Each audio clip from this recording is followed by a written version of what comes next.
I was telling y'all about Rico from Street Scores. I know it's a little late, but I was doing a lot of lands working in the backyard today with my mommy. Got it done. Happy with the way it looks. Still got a little bit more to finish up, but we are here to break down day 15 of training camp, Monday, August 15th. As y'all know, going against the Kansas City Chiefs next in preseason. Should be fun. Hopefully we get to see the starters for an extended period of time. And if I had to pick any team we were playing against in the preseason, for us to see our starters out for the longest is the Chiefs. We play them Saturday, August 20th at 4 p.m. this time instead of 1 p.m. and it will be in Kansas City. And of course, I will be live streaming during the entire game and all of that, breaking everything down. So make sure you pull up for that. But today, we got to talk about some of the most notable things that went down. Y'all know how Rico at Street Scores does it.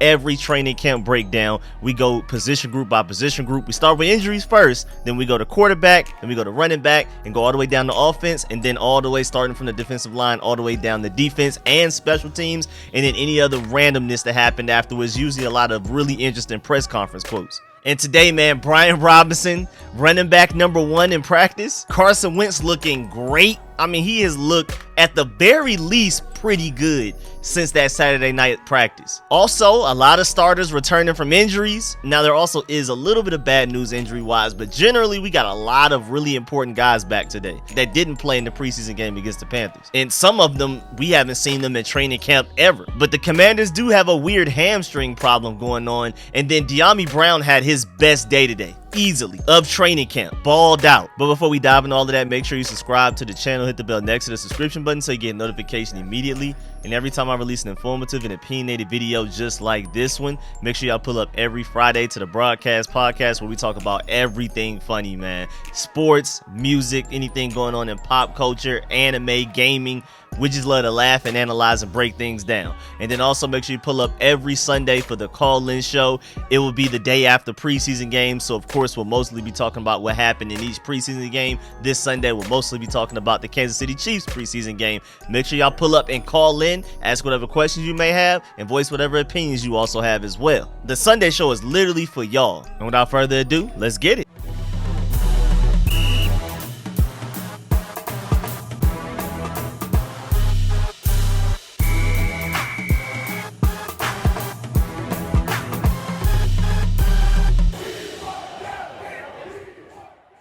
Right, so starting with the injuries, big good news. Even though he's technically not a starter, offensive tackle Cornelius Lucas passed his physical and has been activated off of the non-football illness list. I still don't exactly know what the illness was. Maybe it was COVID. I don't know.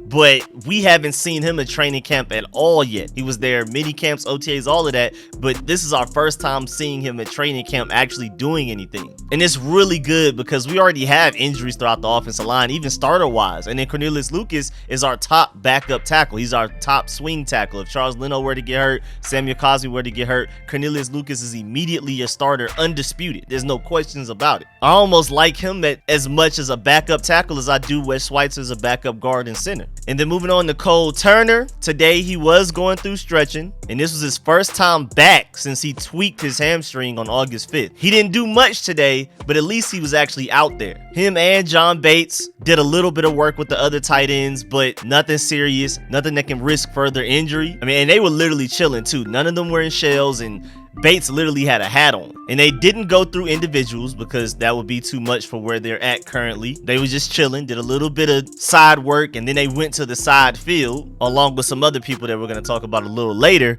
And then also it's notable that Sammis Reyes was not at practice either. And I thought this was interesting. I was wondering where Sammis Reyes was all game against the Panthers on Saturday. And apparently he didn't play any snaps on offense, but he did play 2 special team snaps. So I don't know what's going on, but he contributed on special teams Saturday, and then now he's out today. And the interesting thing with Cole Turner with his hamstring is that he said, I feel I'm good to go, but they want to take it slow and be cautious. I'm all for that, unquote. And Ron Rivera basically said that his hamstring may take another week or 2 before he returns. So we may not see Cole Turner in the preseason. And to be completely honest, I'm not looking at this negatively. I know I'm generally an optimistic person, but I genuinely believe they're kind of treating him like how they treated Terry McLaurin his rookie season, where it's like, oh, okay, we've seen enough.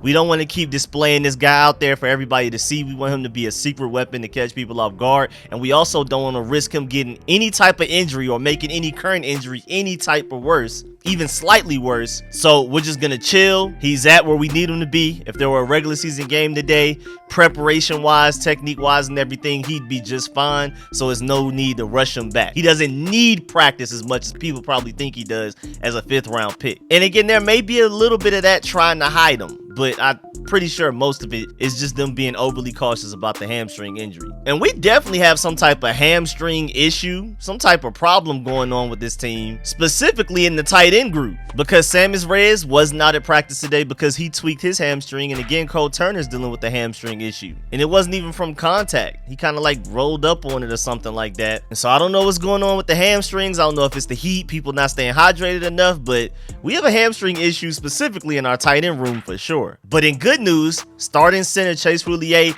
played with the first teams in 11 on 11s. That's really good news for us. Again, another guy that did not play on Saturday against the Panthers in preseason. Hopefully he plays against the Chiefs coming up. Also, Sadiq Charles was not seen out there at first. He later returned. I don't know what happened, but he subbed in at left guard. And Aaron Montero was also getting left guard snaps, especially until Sadiq Charles came back. Don't know where Sadiq Charles was at first, but he ended up returning, and then he was at left guard. And that's because Charles Leno and Andrew Norwell were on bike duty and had a vet's day off.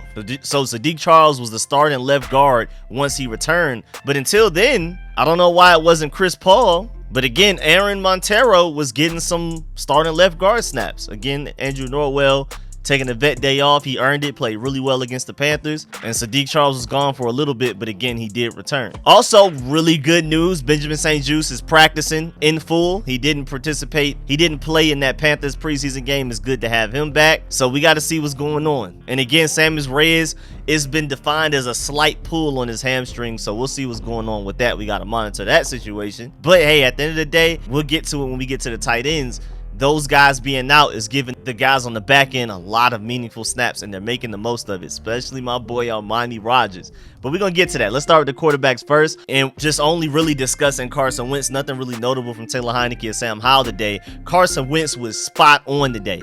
One of his best practices of training camp. Again, ever since after that Saturday night practice at FedEx Field, he's been on point. He hasn't had a bad practice yet. I mean, super accurate, on timing, throwing it in the right spot with his receivers, making the right reads, everything. It's been amazing. At some point in 11 on 11s, he floated 2 identical passes down the sideline, and the first one was incomplete, targeting Curtis Samuels with great coverage by William Jackson. That's why it was incomplete. It was not a bad pass by Carson Wentz. And then the second one was a straight up dot, a dipping dot to Dyami Brown. And we're going to talk about Dyami Brown later when we get to the receivers. And then also at some point in 7 on 7s, he went 4 of 6, completing passes to Terry, Jahan Dotson, Armani Rogers, and Curtis Samuel. Again, you're hearing that name, Armani Rogers. Don't forget it. And that's really it. Out of the quarterbacks, Carson Wentz just had another really good day. Nothing to really note.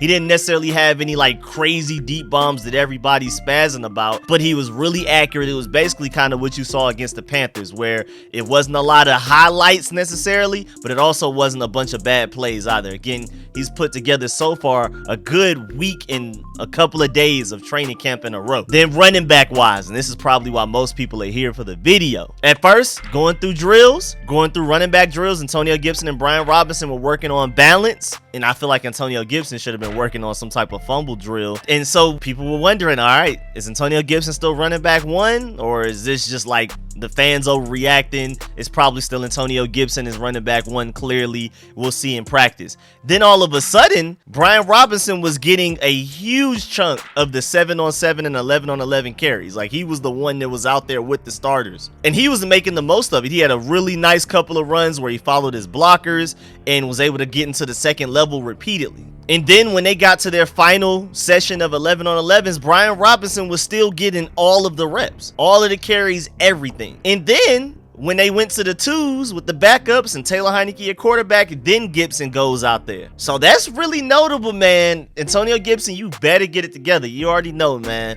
With him being from the metro Atlanta area, I'm going to be his biggest fan, but I'm also going to be his harshest critic. And so you better get it together, man, because Brian Robinson looked really good in that preseason game against the Panthers on Saturday. And then he also looked really good in practice with the 1s today.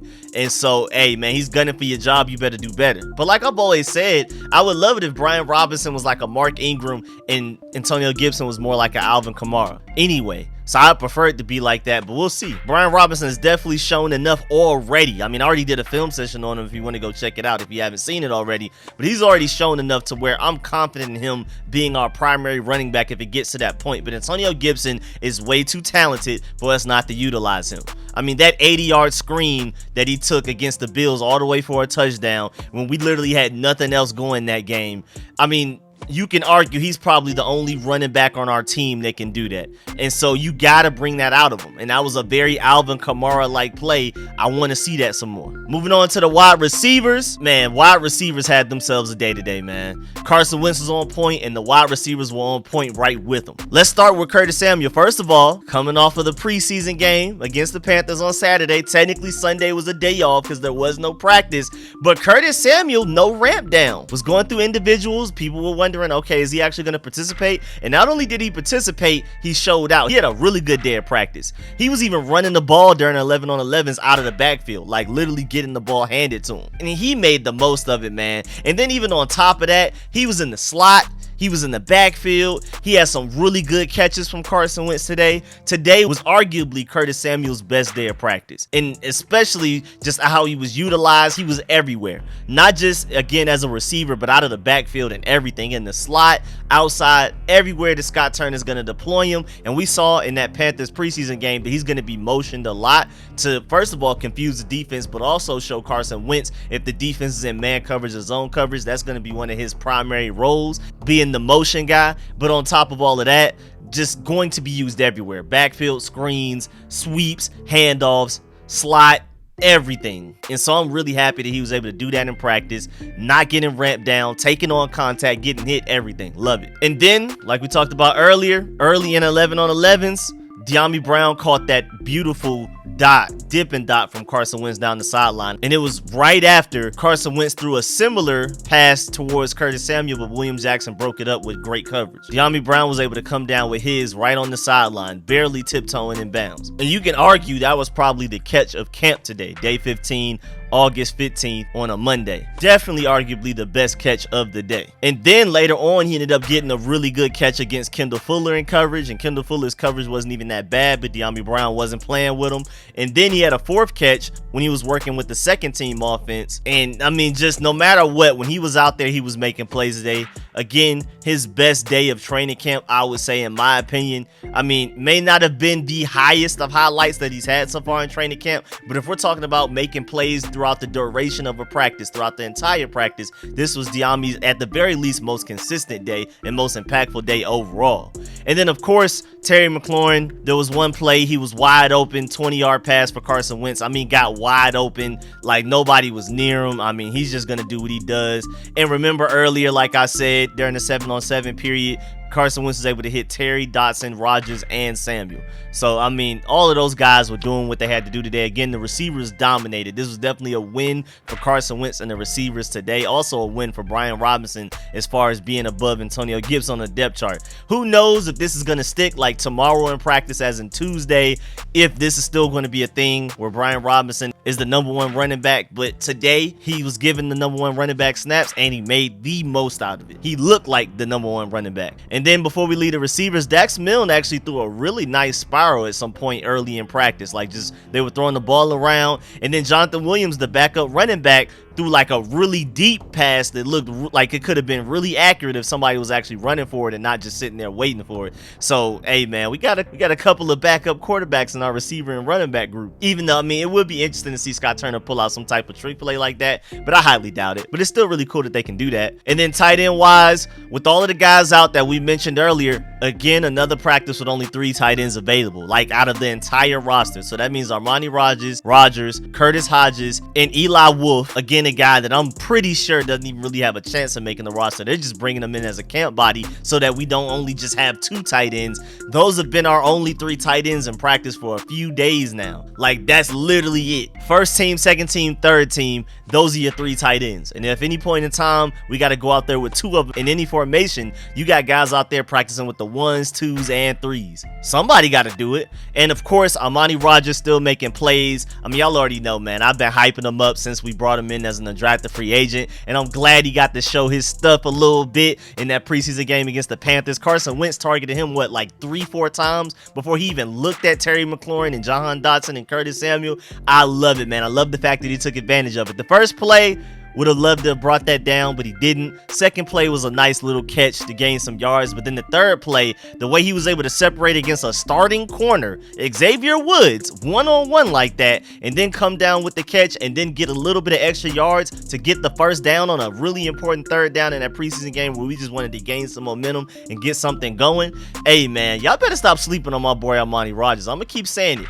Darren Waller potential back there. We just got to see if we can groom it out of him. Then offensive line wise, like I already said, Cornelius Lucas finally returned and he participated in team drills. There's no ramp up or anything because he was out for an illness, not an injury. So I thought that was really interesting, the fact that he just came back and he was right on it. Also, like I mentioned earlier, Sadiq Charles wasn't there for a minute, and with Andrew Norwell taking the vet day off, Aaron Montero was your starting left guard for a couple of snaps. Then Sadiq Charles finally came out there. And also, like I mentioned earlier, Chase Roullier is taking snaps with the first team 11-on-11s, which is huge. That's our starting center right there. Top 5 center in the NFL, in my opinion. So you need somebody like that at practice. Then defensive line and linebacker wise, nothing very noteworthy. So we're going to go ahead and go to the defensive backs. Most notable news was the fact that Benjamin St-Juste returned like nothing ever happened. I mean, we thought he was going to play in that preseason game on Saturday. I didn't hear any news about him being hurt. And then like an hour or two before the game, they said he wouldn't play. And then now he's right back like nothing happened at practice, which is a good thing. I'm happy that he's healthy, but I just don't know why he didn't participate in that Saturday's preseason game. And then, like I said earlier, William Jackson III had really good coverage on Curtis Samuel. It was a good pass by Carson Wentz and not even a bad route by Curtis Samuel, but William Jackson just had better coverage. Also, Jeremy Reeves had a really good pass breakup on Sam Howell when he was trying to target Eli Wolf. And it was a really good throw, but Jeremy Reeves just made a really good play and was able to barely get the ball just enough to alter the trajectory of the ball and make it incomplete. And also, Channing Stribling had a really good day today. He had a couple of pass deflections, including a one-handed one against Terry McLaurin. This wasn't against like just backups. He was covering Terry McLaurin one play and was able to break up the pass. Even though some people are saying that he may have gotten a little grabby with one hand, either way, Channing Stribling out there making plays against Terry McLaurin is really significant. And then special teams wise, nothing really interesting, so we're going to go ahead and move on to the press conference and all of the most notable things that was said by Rivera and company. Starting with Rivera, he said that he got a chance to zero in on some of the specific positions while watching the film from Saturday's preseason game. He mentioned the linebackers and young receivers especially. He also said that the young receivers are able to see how much minor details matter, and that's very true. It's always the smallest things in football, man. Also, Rivera said that he liked the rhythm that Wentz and Scott Turner got into on Saturday, and that he said that Turner was on the sideline calling plays during the game. He's normally in the booth usually, and Rivera felt that the direct communication was helpful for both of them. So Rivera also said that Scott Turner will be calling plays from the sideline from now on. He said that it gives Scott Turner a chance to have face-to-face conversation with the quarterbacks. Again, he's usually in the booth, and that is undoubtedly a better view, but he wants to be able to look these guys face in the face and see what's really going on emotionally, mentally, all of that type of stuff, and not just through a headset, and to feel the rhythm of the game, all of that type of stuff, all of the little stuff that matters, man. Rivera also said that Jonathan Allen and Daron Payne were very stout on Saturday. He said, quote, "What we needed them to do, they did it," unquote. Simple enough, just very simple. They handled their business. Also, he said that several members of the offensive line, including Andrew Norwell, were really good as well. And he described Chris Paul as stout as well, so that's really good to hear. Our 7th round draft pick out there looking like a draft still in the 7th round. I love to hear it. But again, the fact that he complimented Andrew Norwell is big, and the fact that Andrew Norwell, I mean, even if you just look at the tape, he did look really good against the Panthers,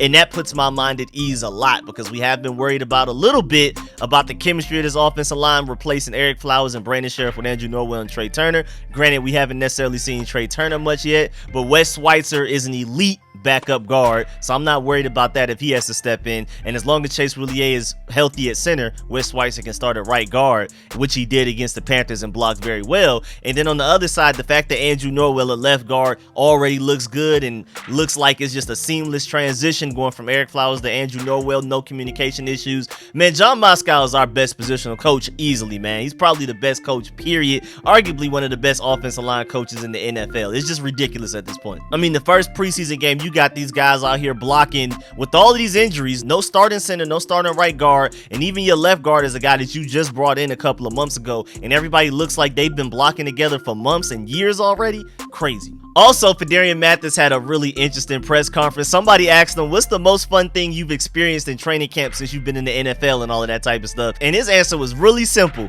not going to school. I thought that was hilarious. I understand that, man. Once you're done with college, the relief of not having to worry about homework and all of that and essays and tests, I feel it. That's funny though. I mean, talking about him being in the NFL, and the most fun thing about the NFL so far is the fact that he doesn't have to go to school is funny. Also, Phidarian Mathis said that while he's been taken under the wing of Jonathan Allen and Deron Payne since coming here, he said he's also spoken to his other Alabama brother, Quinnen Williams, and a couple of other Bama vets that are in the NFL. And for whatever they're telling him is working, because he looked really good against the Panthers already. Granted, he's a second-round pick, so we expect greatness out of him. But run-stopping wise, he's already ahead of Tim Settle and Matt Ioannidis. We'll see what happens pass rush wise and whenever he needs to get to the quarterback. But right now, run defense wise and just eating up double teams, taking up space, all of that, he's already ahead of Tim Settle and Matt Ioannidis already today. So whatever they're telling him, working. Need to tell everybody that on the defensive line. Apparently, Daniel Wise has been listening to the same things because he looked really good out there as well, but more so as a pass rusher than a run stop. He's really disruptive in that preseason game against the Panthers. Really underrated. And then lastly, before we get up out of here, the usual. You have Terry McLaurin, Antonio Gibson, even Cole Turner out with his hamstring injury. All of these guys signing autographs, taking pictures and things like that. Always love that. I love the fact that people do that after every practice. Again, it's nothing really that impacts the team, but I'm always going to mention it in these training camp videos because I think it does matter and it's really cool. But that's the end of this video. Please get in the comment section. Let me know how you feel about everything discussed in this video, especially Antonio Gibson being the second string running back, Brian Robinson running with the ones all day, 11 on 11s, 7 on 7s, everything, and looking really good doing it. I mean, it's looking ugly for Antonio Gibson. This is definitely a message to him. I think he's still probably running back one, but this is definitely a message well sent. Also, please leave a like on this video if you liked it, if you learned anything, and as always, I appreciate all the support, man. Shouts out to all of my sponsors, especially my Pro Bowl sponsors, name you see scrolling on the screen right now. Shouts out to all of y'all that pull up to the live streams, engage in conversation in the chat, leaving likes on the live streams before you go, and also big shouts out to everybody that donates to the live streams as well. All it does is help me increase the quality and production of these streams and videos, so I really appreciate it, because now I'm saving up for a better camera. So again, I really appreciate y'all. I'll catch y'all later. I'm out.